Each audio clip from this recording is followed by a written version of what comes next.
Hello बेटा, आज हम स्टार्ट कर रहे हैं the fundamental unit of life का लेक्चर नंबर 4, जो कि हमारा लास्ट लेक्चर होने वाला है। इससे पहले हमने 3 लेक्चर कंप्लीट कर लिए हैं और हमने हमारा जो टॉपिक था लाइसोसोम, वहाँ तक हमने पूरा क्लियर कर लिया है। अब हम स्टार्ट करने जा रहे हैं हमारे नेक्स्ट सेल ऑर्गेनेल को, जिसका नाम है माइटोकॉन्ड्रिया। क्लियर है? तो भाई माइटोकॉन्ड्रिया को अगर हम देखें तो माइटोकॉन्ड्रिया कैसा दिखता है, ये देखो यहाँ पे। हम पहले डायग्राम से स्टार्ट करेंगे, फिर उसके जो भी पॉइंट्स होंगे उनको बाद में लिखेंगे।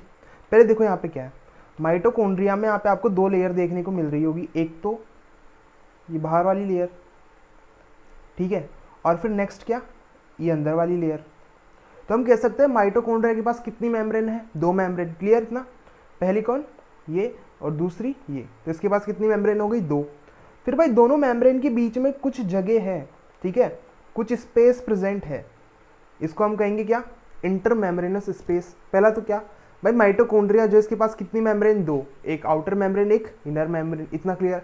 फिर उसके बाद क्या भाई, दोनों मेम्ब्रेन के बीच में कुछ जगह है, उस जगह को हमने क्या कहा, इंटर मेम्ब्रेनस स्पेस। क्लियर इतना? हमने अभी सिर्फ 2 ही चीज़ों के बारे में बात की। फिर तीसरा क्या कि भाई इसकी जो इनर मेम्ब्रेन है, ठीक है, इसकी जो इनर मेम्ब्रेन, इसमें देखो कुछ फोल्ड्स है, ऐसे कुछ फोल्ड्स बने हुए हैं, ठीक है। इन फोल्ड्स को हम कहते हैं क्रिस्टे, ठीक है। इन फोल्ड्स को हम क्या कहेंगे, क्रिस्टे। अब बेसिकली देखो, होने में तो ऐसे स्ट्रेट भी हो सकती थी, पर इसने यहाँ पर ये फोल्डिंग्स क्यों बनाई, ताकि ये क्या कर सके, सरफेस एरिया बढ़ा सके, ठीक है। क्लियर हुआ इतना? पहला क्या, 2 मेम्ब्रेन, आउटर इनर, दोनों के बीच में स्पेस, क्या कहा, इंटर मेम्ब्रेनस स्पेस। जो अंदर वाली हमारे पास मेम्ब्रेन है वो कैसी है, उसमें फिंगर लाइक प्रोजेक्शंस है, और ये फिंगर लाइक प्रोजेक्शंस को हमने क्या कहा, क्रिस्टे। क्यों है भाई, सरफेस एरिया बढ़ाने के लिए। इतनी बात क्लियर? फिर उसके बाद देखो, ये जो हमारे पास कौन है, ये माइटोकॉन्ड्रिया, इसके पास भी अंदर एक क्या है, फ्लूइड वगैरह भरा हुआ है, ठीक है। ऐसा मानो इसके अंदर भी क्या है, कुछ भरा हुआ है, जिसको हम क्या कहेंगे, मैट्रिक्स। क्लियर? अब इस मैट्रिक्स के अंदर इसके पास 2 चीज़ें इंपॉर्टेंट है। एक तो क्या, इसके पास खुद का डीएनए है, जो भाई हमने अभी तक जितने ऑर्गेनेल पढ़े किसी के पास नहीं था। इसके पास अपना डीएनए है, ठीक है, और इसके पास क्या है, राइबोसोम भी है। तो डीएनए और राइबोसोम दोनों इसके पास क्या है, प्रेजेंट है। चलो एक बार आप इसे डायग्राम देख लेते हैं अपन।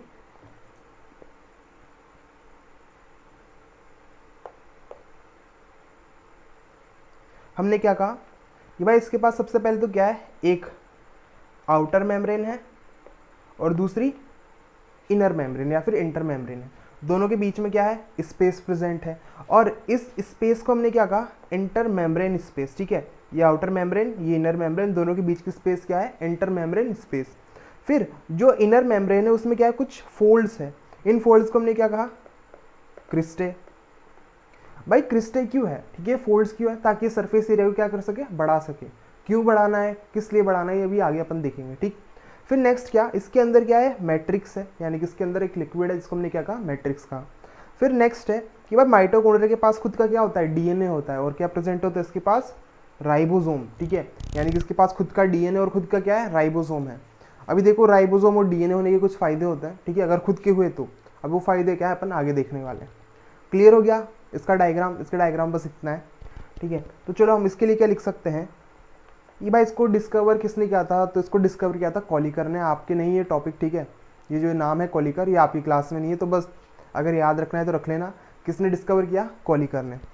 फिर नेक्स्ट है भाई माइटोकॉन्ड्रिया कैसा स्ट्रक्चर है, डबल मेम्ब्रेन स्ट्रक्चर,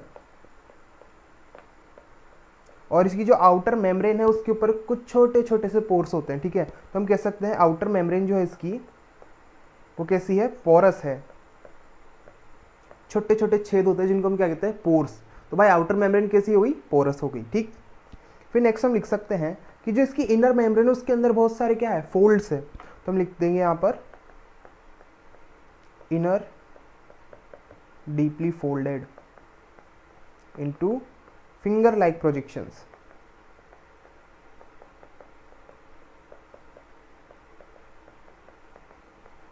ठीक है, और भाई इन फिंगर लाइक प्रोजेक्शन को हमने क्या कहा, क्रिस्टे, ठीक है, CRISTAE, ठीक है। क्या कहा इनको, क्रिस्टे। अभी देखो मैंने आपको पढ़ाया था, एक जगह हमने सिस्टर्न पढ़ा, एक जगह हमने क्रिस्टे पढ़ा, एक जगह हमने सिस्टर्ने पढ़ा, ठीक है। तो यहाँ पे कंफ्यूज नहीं होना है, ठीक है। फिर नेक्स्ट है हमारे पास क्या, भाई क्रिस्टे क्यों है, ये जो हमने बताया यहाँ पे फिंगर लाइक प्रोजेक्शन से क्यों है, सरफेस एरिया बढ़ाने के लिए, ठीक है। इट प्रोवाइड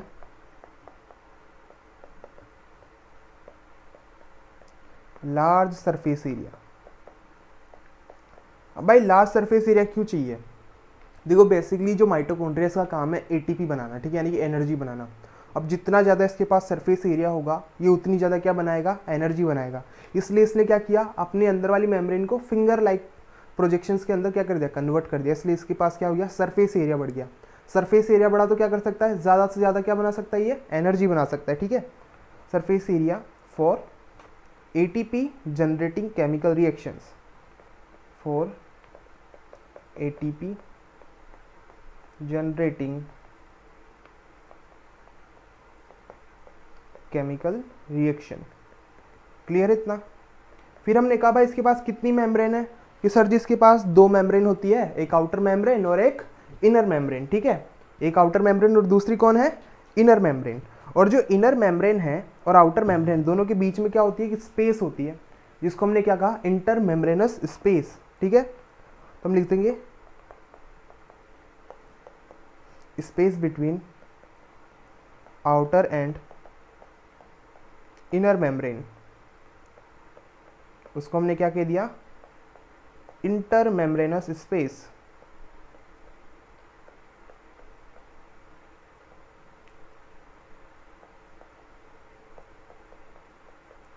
क्लियर इतना?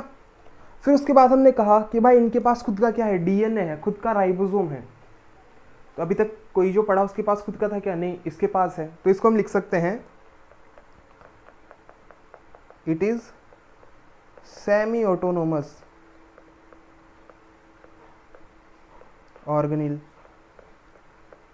अब देखो ये क्या कर सकता है? खुद की कॉपी बना सकता है। तो हम लिख देंगे यहां पर सेल्फ रेप्लिकेटिंग। ऐसे ऑर्गेनिल जो खुद की कॉपी बना सकते हैं, ठीक है, उनको हम कहते हैं क्या? Semi autonomous. क्यों? क्योंकि उनके पास खुद का डीएनए होगा, खुद का राइबोसोम होगा, तो प्रोटीन भी खुद से बना लेंगे, ठीक है। अब यहाँ पे देखो एनिमल सेल के अंदर जो सबसे बड़ा ऑर्गेनिल होता है, ठीक है, वो कौन होता है? माइटोकॉन्ड्रिया। तो largest organelle in animal cell. और भाई मैं प्लांट का भी इसके साथ ही बता देता हूँ। प्लांट के अंदर जो सबसे बड़ा ऑर्गेनिल होता है वो है वैक्यूल, ठीक है। एनिमल में कौन? माइटोकॉन्ड्रिया। प्लांट में कौन? वैक्यूल। क्लियर? तो भाई माइटोकॉन्ड्रिया एक बार वापस याद करेंगे। इसके पास कितनी मेम्ब्रेन? दो, आउटर मेम्ब्रेन, इनर मेम्ब्रेन। दोनों के बीच में स्पेस क्या कहा उसको हमने? Inter membrane space. जो हमारा माइटोकॉन्ड्रिया इसकी इनर मेम्ब्रेन में क्या है? फिंगर लाइक प्रोजेक्शंस है। क्यों है? ताकि भाई क्या बढ़ा सके? सरफेस एरिया बढ़ा सके। सरफेस एरिया क्यों बढ़ाना? ताकि ये ज़्यादा से ज़्यादा क्या कर सके? एनर्जी का प्रोडक्शन कर सके, एटीपी बना सके। क्लियर? फिर नेक्स्ट हमने बात की कि ये क्या है? एक सेमी ऑटोनोमस ऑर्गेनिल है। सेमी ऑटोनोमस का मतलब जो खुद से अपनी कॉपी बना सके, यानी कि सेल्फ रेप्लिकेटिंग। और भाई ये क्या है? लार्जेस्ट ऑर्गेनिल है किसके अंदर? एनिमल सेल के अंदर। जल्दी से इसको लिख लो, ठीक है, मैं साइड हो जाता हूँ।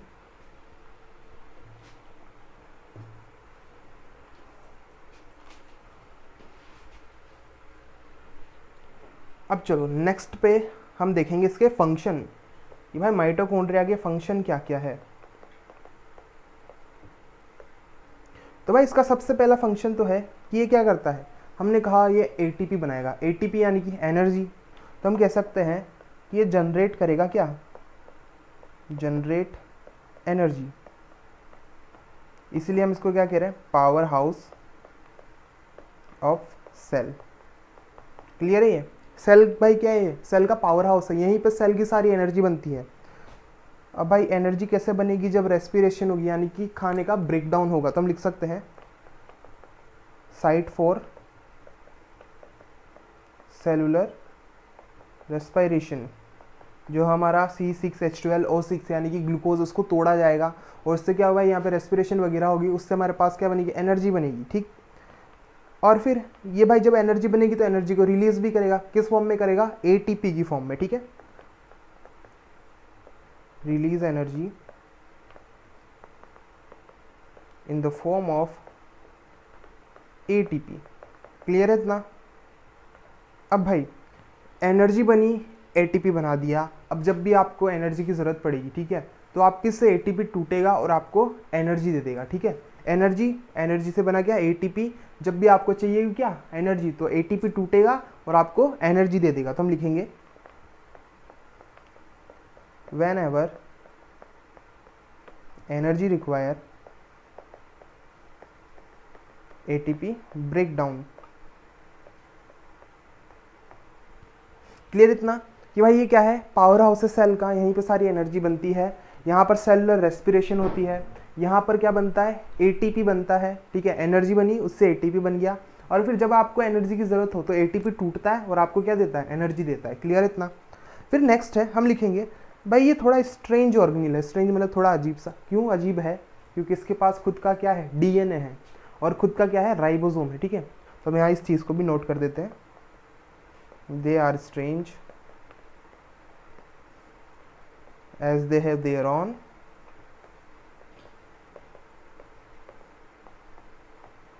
DNA and ribosome। अब भाई ये इन दोनों के होने की वजह से क्या कर सकता है, खुद से अपना प्रोटीन बना सकता है, ठीक है, ये खुद क्या बना लेगा, अपना प्रोटीन बना लेगा, और ये इसके साथ साथ भाई कुछ और चीज़ों का भी सिंथेसिस करता है, ऑल्सो हेल्प इन दी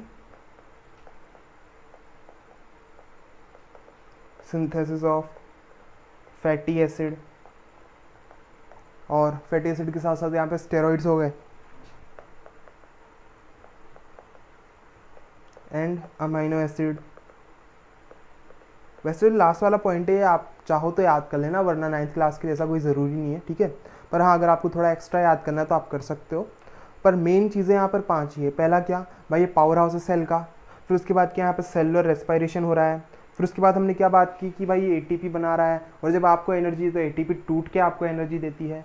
ये स्ट्रेंज क्यों, थोड़ा अलग क्यों है, क्योंकि इसके पास खुद का क्या है, डीएनए और राइबोसोम है, दोनों की होने की वजह से क्या कर सकता है, खुद का प्रोटीन बना सकता है। क्लियर इतना। तो यहाँ पर हमारे पास जो हमारा माइटोकॉन्ड्रिया है ये पूरी तरह से कंप्लीट हो गया।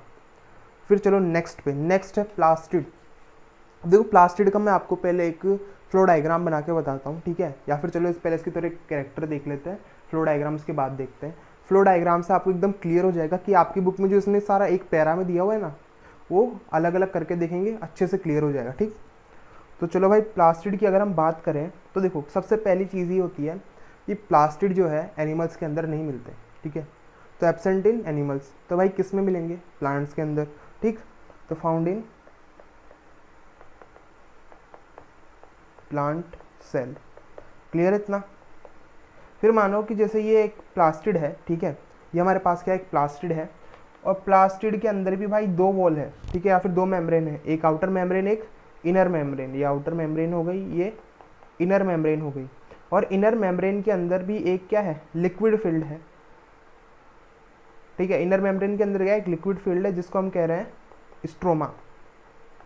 माइटोकॉन्ड्रिया के अंदर भी लिक्विड था, हमने क्या कहा था उसको, मैट्रिक्स, और उसी तरह जो हमारे पास प्लास्टिड है इसके अंदर भी क्या एक लिक्विड है जिसको हम क्या कह रहे हैं, स्ट्रोमा। क्लियर इतना।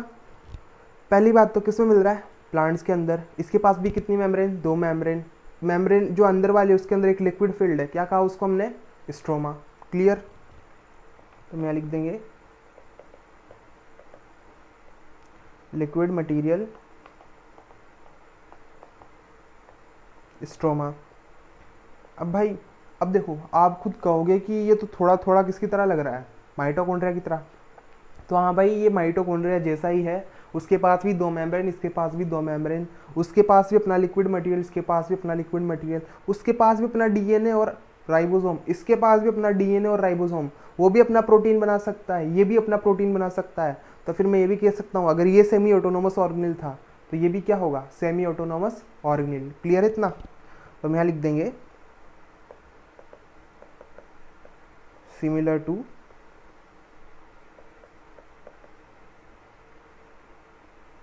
माइटोकॉन्ड्रिया। हाँ भाई सिमिलर कैसे है, क्योंकि ये भी कैसा है, डबल मेम्ब्रेन, और इसके पास भी क्या है अपना डीएनए एंड राइबोसोम, और अगर डीएनए राइबोसोम है तो क्या बना लेगा ये अपना प्रोटीन। क्लियर है। इतनी बात, इसमें कोई डाउट नहीं होना चाहिए भाई कि अगर आपके पास क्वेश्चन आता है कि 2 सेमी ऑटोनोमस ऑर्गेनिल के नाम बताओ, तो आप इसमें बिल्कुल कंफ्यूज मत होना, सिंपल सा लिख देना भाई एक कौन है, माइटोकॉन्ड्रिया, और दूसरा कौन है हमारे पास, प्लास्टिड। ठीक है। फिर चलो आगे चलते हैं, इसके टाइप्स देखते हैं। ठीक है, इसकी अगर हम टाइप्स की बात करें, जैसे हमारे पास है प्लास्टिड और इसके हम देखें क्या टाइप, भाई प्लास्टिड जो है 3 टाइप का है। सबसे पहला हमारे पास क्लोरोप्लास्ट, ठीक है, क्लोरोप्लास्ट। फिर दूसरा है हमारे पास कौन, ल्यूकोप्लास्ट। और तीसरा है हमारे पास क्रोमोप्लास्ट। क्लियर, कितने प्लास्टिड है, 3, क्लोरो, ल्यूको, क्रोमो, ठीक है, क्लोरोप्लास्ट, ल्यूकोप्लास्ट, क्रोमोप्लास्ट। क्लियर। अब देखो भाई प्लास्टिड को हमने ऐसे डिवाइड क्यों कर दिया, तो मैं आपको एक डायग्राम बना के बताता हूँ, ठीक है, उस डायग्राम से आपको एकदम क्लियर हो जाएगा। हम इसको यहाँ पे एक शीट और लेंगे।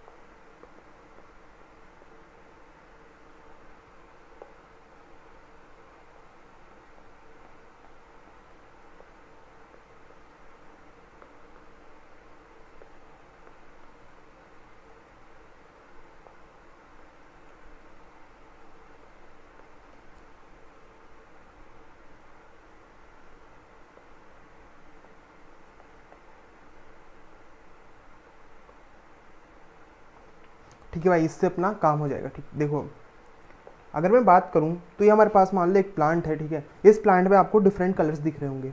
जहां पर भी आपको प्लांट के अंदर ग्रीन कलर देखने को मिल रहा है, ठीक है, जहां पर भी आपको क्या दिख रहा है, ग्रीन कलर, तो वहां पर जो प्लास्टिड प्रेजेंट होगा वो कौन है, क्लोरोप्लास्ट। तो भाई क्लोरोप्लास्ट किसके लिए है, ग्रीन कलर के लिए, ठीक है, यानी कि आपको प्लांट में जहाँ कहीं भी ग्रीन कलर मिल रहा है वो किसकी वजह से, क्लोरोप्लास्ट की वजह से। फिर देखो यहाँ पे भाई फ्रूट्स है, यहाँ पे हमारे पास ही कौन है, फ्लावर है। तो यहाँ पे क्या भाई रंग बिरंगे कलर है, ग्रीन के अलावा जो भी हमारे पास रंग बिरंगे कलर है उन सबके पास कौन सा प्लास्टिड होगा, क्रोमोप्लास्ट, क्रोमोप्लास्ट।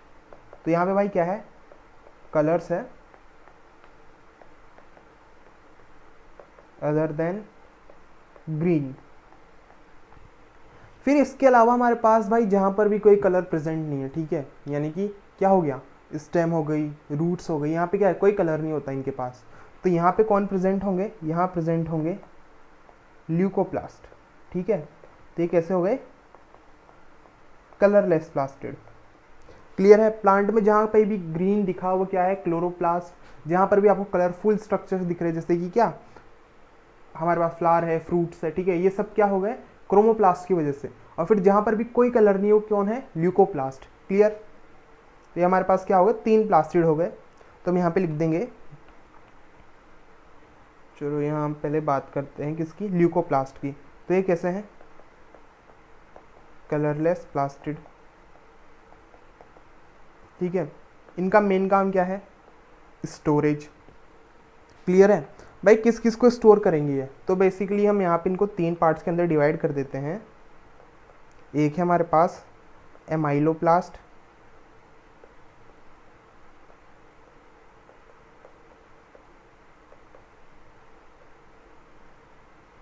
दूसरा है हमारे पास यहाँ पर इलियोप्लास्ट, और तीसरा है हमारे पास यहाँ पे एल्यूरोप्लास्ट। देखो भाई सबसे पहली चीज़ तो क्या, जो ल्यूकोप्लास्ट है ये कलरलेस है, इनके पास कोई कलर नहीं है। मेन काम क्या है इनका, स्टोरेज का। अब ये बेसिकली बहुत सारी चीज़ों को अलग अलग डिफरेंट चीज़ों को स्टोर करते हैं। जैसे कि हमने यहाँ पर इसको ल्यूकोप्लास्ट को 3 पार्ट के अंदर डिवाइड भी कर दिया, एमाइलोप्लास्ट, एलियोप्लास्ट और एल्यूरोप्लास्ट। अब देखो अमाइलोप्लास्ट की बात करें तो ये स्टोर करेंगे स्टार्च को। फिर एलियोप्लास्ट की बात करें तो स्टोर करेंगे किसको, ऑयल को। और जो एल्यूरोप्लास्ट है स्टोर करते हैं किसे, प्रोटीन को, ठीक है। तो हमको ल्यूकोप्लास्ट के अंदर बस इतना याद करना है, ठीक। फिर नेक्स्ट हम बात करें क्रोमोप्लास्ट की। तो भाई क्रोमोप्लास्ट, अब देखो क्रोमो मैंने बताया था कलरफुल, ठीक है, यानी कि प्लांट को जितना भी कलर मिल रहा है ग्रीन के अलावा वो सब कौन प्रोवाइड कर रहा है, क्लोरोप्लास्ट। तो हम लिख देंगे, चलो इसको नेक्स्ट पे ले लेते हैं, यहाँ लिख देंगे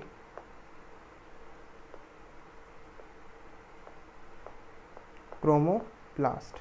क्रोमोप्लास्ट में क्या लिखेंगे, impart color to flower and fruits other than green। चलो भाई इसने जो फूल और जो क्या कहते हैं इनको फ्रूट्स, इनको कलर तो दे दिया ग्रीन के अलावा। अब क्वेश्चन आता है क्यों दिया। तो भाई जैसे मान लो सुंदर सुंदर फ्लावर है और एक वाइट फ्लावर है, ठीक है, नॉर्मल सा वही ब्लैक एंड वाइट टाइप का, तो आप किसकी तरफ अट्रैक्ट होगे, रंग बिरंगे की तरफ, कलरफुल की तरफ। तो इसीलिए ये प्लांट की जो फ्लावर और फ्रूट्स हैं उनको क्या कहता है, कलर देता है, ताकि जो बर्ड्स है और एनिमल्स है उनकी तरफ क्या हो, अट्रैक्ट हो। ठीक है, इतना क्लियर है। तो हमारे पास यहाँ पे ल्यूकोप्लास्ट पूरा हो गया, क्रोमोप्लास्ट हो गया। अब जो इंपॉर्टेंट है कौन, क्लोरोप्लास्ट। ठीक है, तो हम यहाँ क्लोरोप्लास्ट को लिख लेते हैं, क्लोरोप्लास्ट। भाई कौन सा कलर दे रहा है, ये ग्रीन कलर दे रहा है। अब ग्रीन क्यों दे रहा है, ठीक है भाई, क्यों, वाई। तो ग्रीन दे रहा है क्यों, क्योंकि इसके पास होता है कौन, क्लोरोफिल, क्लोरोफिल पिगमेंट, जो प्लांट को कौन सा कलर देता है, ग्रीन। और क्लोरोफिल क्या करवाता है, फोटोसिंथेसिस। ठीक है, क्लोरोफिल भाई क्या करवाता है, फोटोसिंथेसिस करवाता है। ठीक है, इसी से अपना जो प्लांट है वो खाना वगैरह सब कुछ बनाएगा। ठीक, नेक्स्ट हम लिखेंगे कि भाई ये भी क्या है, सेमी ऑटोनोमस ऑर्गेनिल है, सेमी ऑटोनोमस ऑर्गेनिल, यानी कि इसके पास भी क्या है, अपना खुद का डीएनए है, इसके पास भी अपना क्या है, आरएनए है, सॉरी डीएनए है, राइबोसोम है।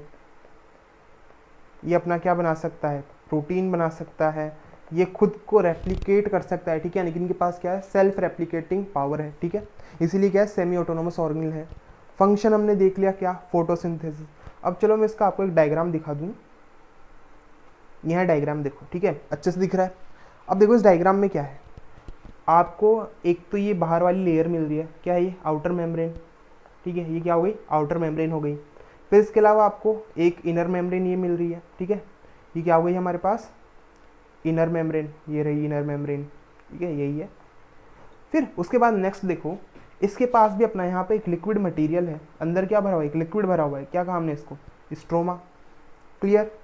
फिर देखो यहाँ पर, अब ये मेन चीज़ है, 5 का सिक्का होता है। ठीक है, एक सिक्का लो, ये मानो ये आपके पास 5 रुपये का सिक्का है। फिर उसके नीचे आपने एक और सिक्का रखा, उसके नीचे एक और, उसके नीचे एक और, उसके नीचे एक और, आप रखते चले गए। ठीक है, आपको जो ये एक सिक्का है, इस सिक्के को हम कहेंगे क्या, थाइलाकोइड।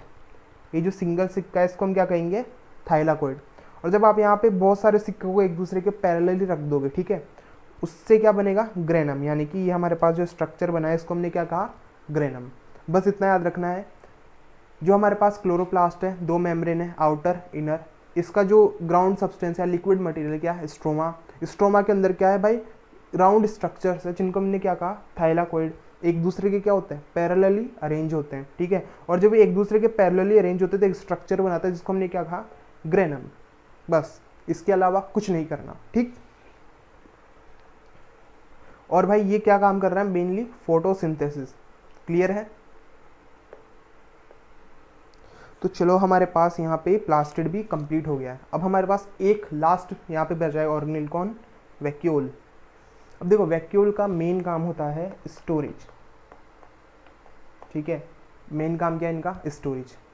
अब देखो बेसिकली ये फूड को स्टोर करते हैं। ठीक है, और जो एनिमल्स हैं उनको भाई फूड ऐसे कुछ स्टोर करने की ज़रूरत नहीं है, ये बेसिकली प्लांट्स के अंदर मिलता है। ठीक है, तो आपकी बुक के अंदर लिखा है present in animals very small. ठीक है, पर भाई हम कहते हैं कि ये एनिमल्स के अंदर मिलते ही नहीं है, किसके अंदर मिलेंगे, प्लांट्स के अंदर, और इनका साइज़ क्या होगा, बहुत ज़्यादा।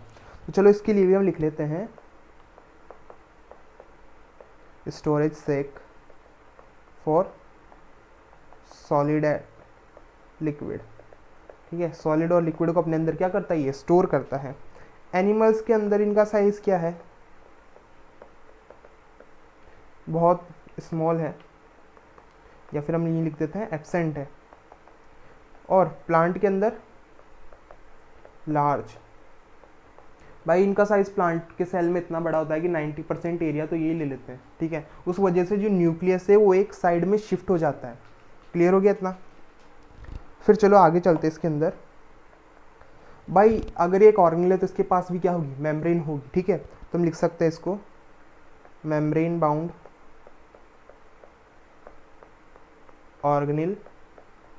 और अब जो क्वेश्चन बनता है, ठीक है, कि भाई वैक्यूल की मेम्ब्रेन को क्या कहते हैं। देखिए हमने तो लिख दिया मेम्ब्रेन बाउंड ऑर्गेनिल है, पर क्वेश्चन यहाँ पे आता है कि मेम्ब्रेन की, सॉरी वैक्यूल की जो मेम्ब्रेन है उसको क्या कहते हैं। ठीक है, तो ये मेम्ब्रेन है, ये मेम्ब्रेन है और इसको कहते हैं हम टोनोप्लास्ट। ठीक है, तो वैक्यूल की मेम्ब्रेन को क्या कहा, टोनोप्लास्ट। क्लियर है इतना। फिर देखो इसके फंक्शन, जरा इसको लिखो 1 मिनट।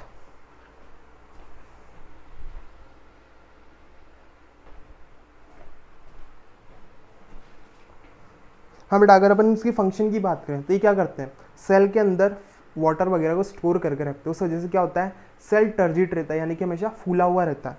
तो हम लिख देंगे फुल ऑफ सेल शेप। अब देखो शेप का मतलब क्या होता है, वाटर के अंदर थोड़े मिनरल ऐड कर दो। ठीक है, वाटर प्लस मिनरल।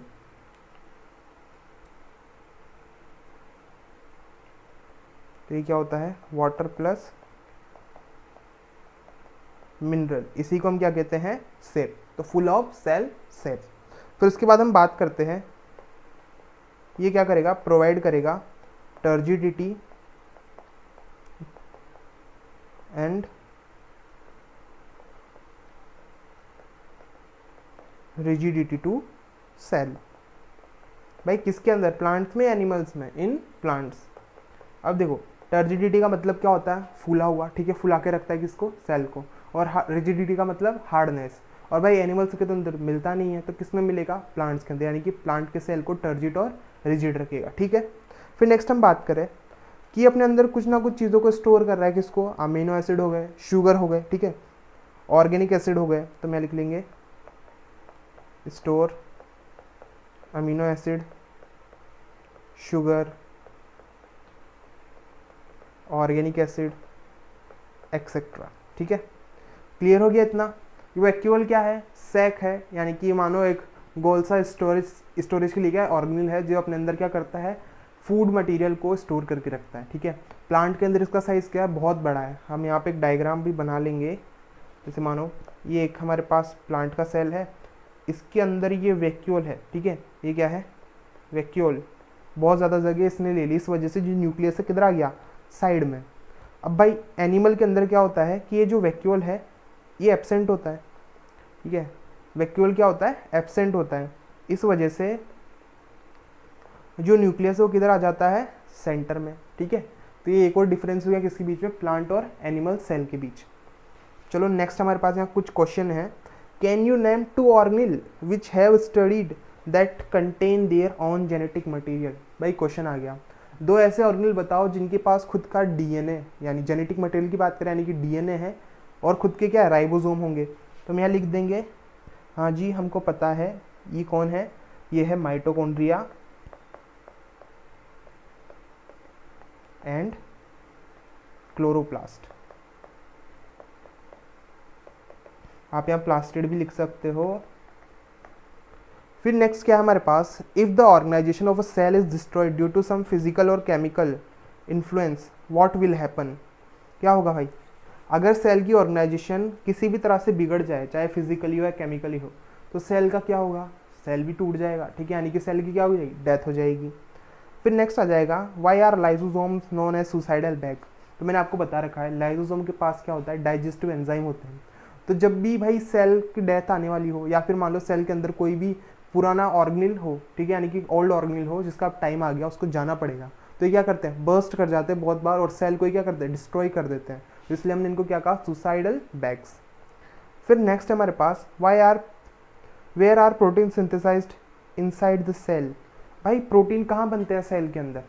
तो देखो अभी बहुत सारे बच्चे क्या करेंगे कि भाई माइटोकॉन्ड्रिया में भी बन रहा है एक, तो फिर क्या क्लोरोप्लास्ट के अंदर भी बन रहा है प्रोटीन, क्योंकि उनके पास डीएनए और क्या है, राइबोसोम है। पर जो मेन हमारा प्रोटीन बनने का काम है ना, वो कहाँ चलता है, साइटोप्लाज्म के अंदर। ठीक है, बेसिकली मैंने आपको बताया था कि ईआर जो था वो प्रोटीन को लेता है, फिर उसके बाद उसको कहाँ भेजता है, गोल्जी एपेटस के लिए, गोल्जी एपेटस के पास भेजता है, फिर वहीं पे उसकी मॉडिफिकेशन वगैरह सब कुछ होता है। तो हम यहाँ पे इसका आंसर लिखेंगे बेसिकली साइटोप्लाज्म। ठीक है, बेसिकली प्रोटीन कहाँ बन रहा है, साइटोप्लाज्म यानी कि न्यूक्लियस के बाहर। न्यूक्लियस के अंदर प्रोटीन नहीं बन रहा, न्यूक्लियस के बाहर बन रहा है। क्लियर है इतना? फिर हमारा लास्ट टॉपिक जो क्या है, सेल डिवीज़न। अब देखो सेल डिवीज़न क्या होता है, सिंपल सा समझना। ये आपके पास एक सेल, ठीक है, ये क्या है, सेल है। अब भाई सेल को डिवाइड करके अपने जैसे और सेल बनाने, ठीक है। तो ये सेल डिवाइड करेगा और अपने ही जैसे सेम दो और सेल बना देगा, ठीक है। ये भी सेल है और ये भी सेल है। क्लियर? जो हमारे पास पहला सेल था इसको हम कह रहे हैं क्या, मदर सेल।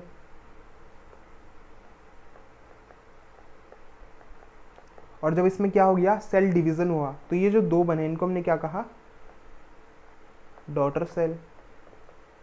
देखो सेल डिवीज़न में क्या हो रहा है, एक सेल खुद को डिवाइड करके दो नए सेल बना रहा है, इसी को हमने क्या कह दिया, सेल डिवीज़न। क्लियर है? तो मैं लिख देंगे सेल डिवीज़न में हम डेफिनेशन क्या लिखेंगे, cell divide to make new cells, ठीक है, मेक न्यू सेल। अब भाई चलो सेल तो डिवाइड करके दो अपने जैसे नए सेल बना देगा, पर सेल डिवीज़न जो है हमारे पास दो टाइप की होती है, ठीक है। एक हो गया माइटोसिस, एक हो गया हमारे पास मियोसिस। क्लियर है? एक कौन हो गया, माइटोसिस, और एक क्या है, मियोसिस। दोनों क्या है, सेल डिवीज़न के टाइप है। अब हमको दोनों के बीच में डिफरेंस देखना है, बट डिफरेंस से पहले एक चीज़ देखो, ये मेरे पास एक सेल है, सेल के अंदर इसका ये न्यूक्लियस है, और न्यूक्लियस के अंदर क्या है, इसका जेनेटिक मटेरियल है, ठीक है। क्या है इसका जेनेटिक मटेरियल, मैंने आपको बताया भाई जेनेटिक मटेरियल क्या होता है, किस फॉर्म में होता है, बेसिकली क्रोमेटिन की फॉर्म में। और जब सेल डिवाइड करता है, ठीक है, बेसिकली अभी किस फॉर्म में ये क्रोमेटिन, और अब सेल को क्या करना है, डिवाइड करना है, तो क्रोमेटिन किस में कन्वर्ट हो जाएगा, क्रोमोसोम में। क्लियर है? हमारा सेल, सेल के अंदर न्यूक्लियस, ठीक है, न्यूक्लियस के अंदर जेनेटिक मटेरियल कौन, डीएनए, किस फॉर्म में होता है, क्रोमेटिन की फॉर्म में, उलझा हुआ धागा, ठीक है, इसके पहले वाले लेक्चर में देखा। फिर भाई उलझा हुआ धागा जब डिवाइड करना हो सेल को तो किस फॉर्म में चला जाता है, क्रोमोसोम की फॉर्म में। इतने में कोई डाउट नहीं होना चाहिए।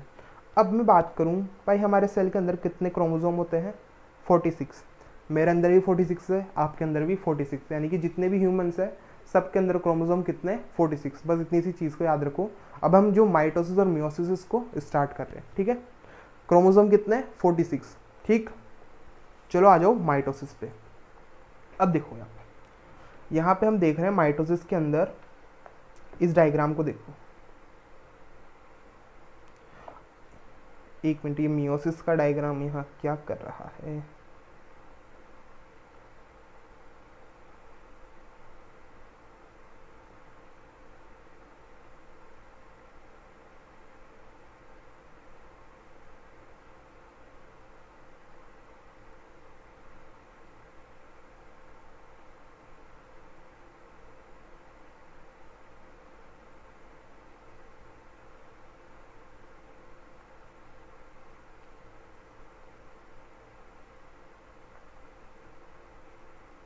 चलो ये हमारे पास यहाँ पे डायग्राम आ चुका है।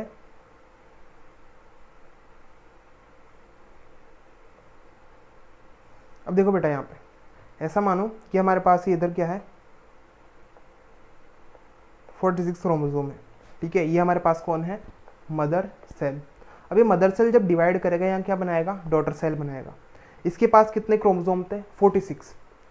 और जब यहाँ पे दो नए डॉटर सेल बनेंगे तो दोनों के पास भी 46 क्रोमोसोम जाएंगे, यानी कि इसने क्या किया, पहले अपना क्रोमोसोम नंबर डबल कर लिया, कितना, 92, ठीक है। इसने पहले क्या किया, अपना क्रोमोसोम नंबर डबल कर लिया। अब भाई दोनों को इसे बराबर देना है, ठीक है, 46 है, दोनों को देना भी 46 है, कम नहीं दे सकता, ठीक है। तो इसलिए पहले इसने क्या किया, अपना क्रोमोसोम नंबर डबल कर लिया, कितना कर लिया, 92। अब जब इसके पास क्रोमोसोम नंबर डबल हो चुका है तो उसके बाद ये क्या करेगा, डिवाइड करके यहाँ पे दो सेल बना देगा और दोनों को क्या कर देगा, इक्वली डिवाइड कर देगा, ठीक है। इसको भी इसने 46 क्रोमोसोम दे दिया, इसको भी इसने क्या कर दिया, 46 क्रोमोसोम दे दिए, यानी कि ये वाला जो सेल है ये भी एकदम मदर जैसा दिखता है और ये भी क्या एकदम मदर जैसा दिखता है, यानी कि दोनों के दोनों एकदम सेम टू सेम। क्लियर है? तो यहाँ पे अब सिंपल सा क्वेश्चन मैं आपसे पूछता हूँ, क्या किसी के पास क्रोमोसोम कम गए क्या, ठीक है, नहीं गए, सब क्या है, सेम गए। यानी कि जो इन्फॉर्मेशन मदर सेल के पास थी वही सेम इन्फॉर्मेशन किसके पास है, डॉटर सेल के पास। तो हम कह सकते हैं यहाँ पे कोई चेंज आएगा सेल के अंदर, नहीं आया, सेम सेल बने हैं। तो ऐसी डिवीज़न जहाँ पर हमारे पास क्रोमोसोम नंबर सेम रहे, किसके अंदर, डॉटर सेल के अंदर भी, उसी को हम क्या कहते हैं, माइटोसिस। तो चलो माइटोसिस के लिए हम यहाँ लिखेंगे it is a type of cell division in which the chromosome number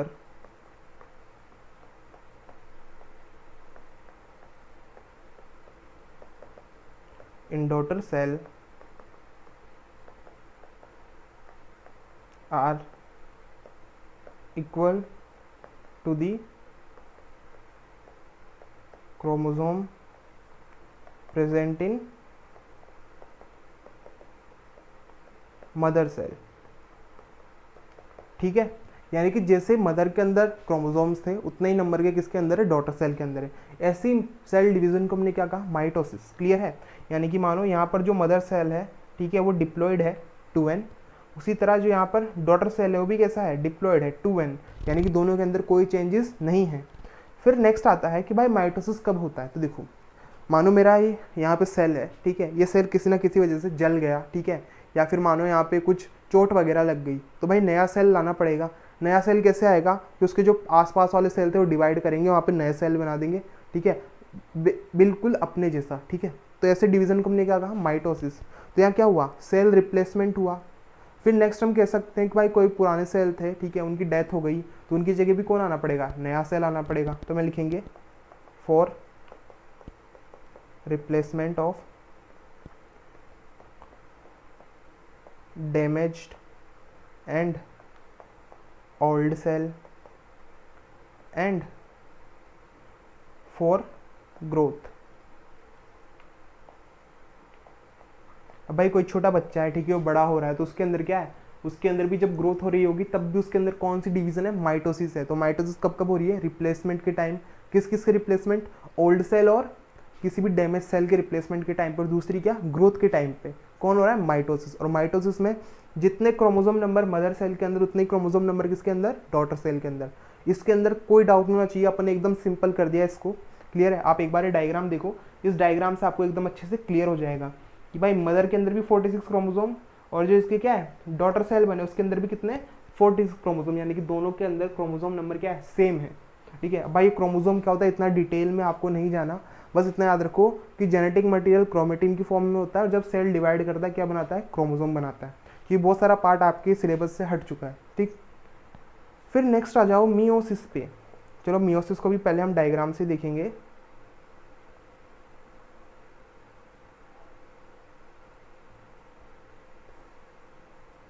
चलो अब मियोसिस देखते हैं।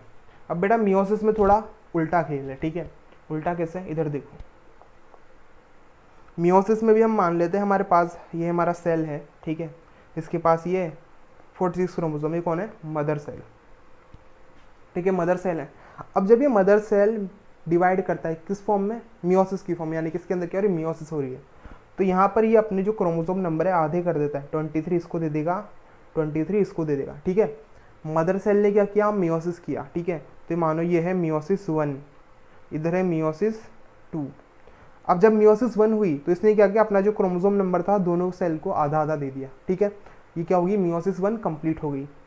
फिर मियोसिस 1 के बाद होती है मियोसिस 2, और ये पक्का है, अगर मियोसिस 1 हुई है तो मियोसिस 2 होगी। ठीक है, तो भाई मियोसिस 1 के बाद क्या हुई, मियोसिस 2। अब मियोसिस 2 में क्या होता है, जैसे इस सेल के पास क्या है,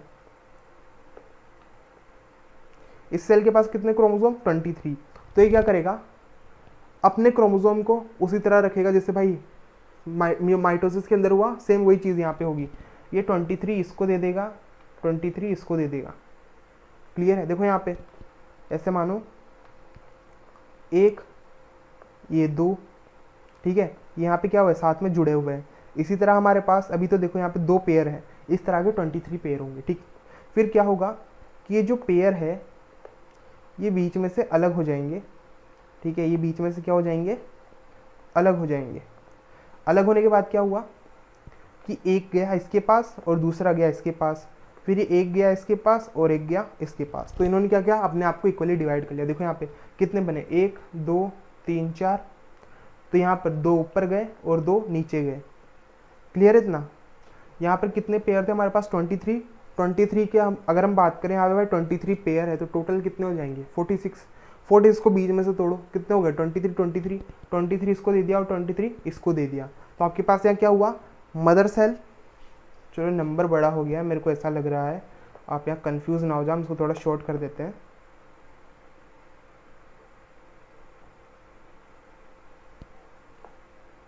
यहाँ पे देखो हमारे पास टोटल कितने क्रोमोसोम है? 1 2 3 4। ठीक है, ये हमारे पास कितने क्रोमोसोम है? यहाँ पे 4 क्रोमोसोम है। जब इन्होंने क्या किया, मियोसिस 1 की, तो अपने आप को 2 पार्ट्स के अंदर डिवाइड कर दिया, 2 इसे दे दिए और 2 इसे दे दिए। इतना क्लियर? फिर नेक्स्ट देखो, यहाँ पे हमारे पास इस क्रोमोसोम में, ये देखो यहाँ पे 2 क्रोमोसोम है जो साथ में जुड़े हुए हैं। एक क्रोमोसोम हमारे पास ये है, दूसरा क्रोमोसोम हमारे पास कौन सा है? साइड वाला। ठीक है,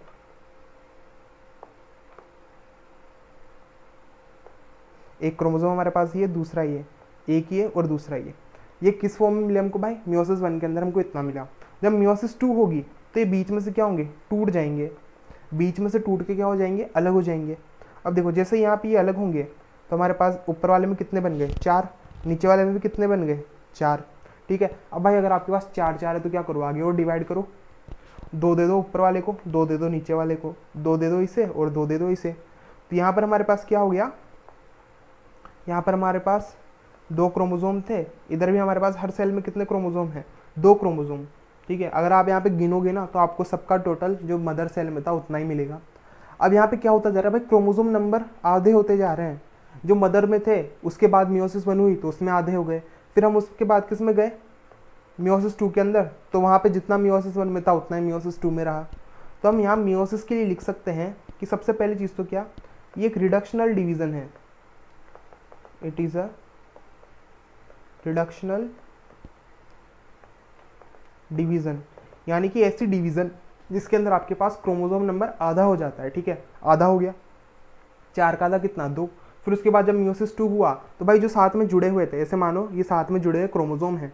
ठीक है, एक क्रोमोसोम है, अब ये टूट के अलग हो गए, अभी भी ये क्रोमोसोम है, पर पहले साथ में जुड़े हुए थे, एक क्रोमोसोम अलग हो गया, 2 chromosome.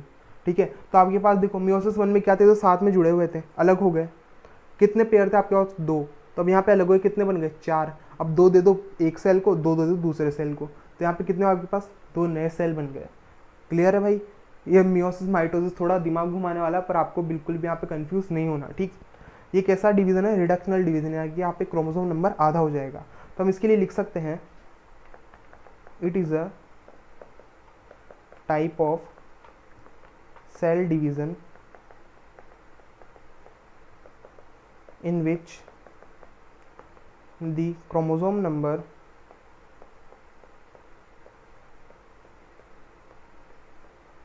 get half in daughter cell।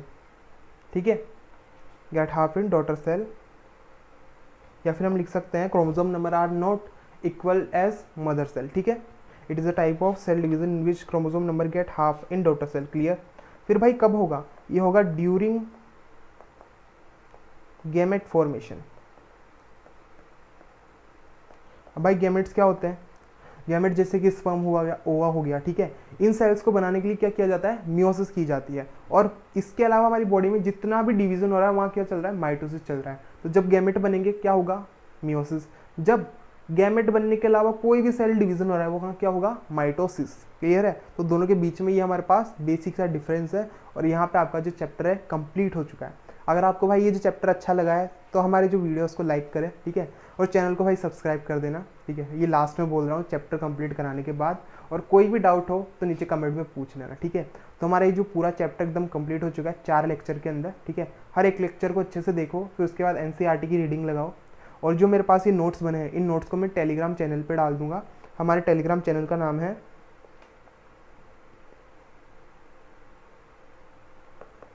Pawan Dhakad biology, और इसका लिंक मैं नीचे आपको दे दूंगा। ठीक है, डिस्क्रिप्शन के अंदर। आपको कोई भी डाउट हो आप नीचे कमेंट में पूछ सकते हो। ठीक है, और भाई आज के लिए बस इतना ही। अब मिलेंगे हम हमारे नेक्स्ट चैप्टर के साथ जो कौन है टिश्यू। तो जब तक के लिए बाय, थैंक यू।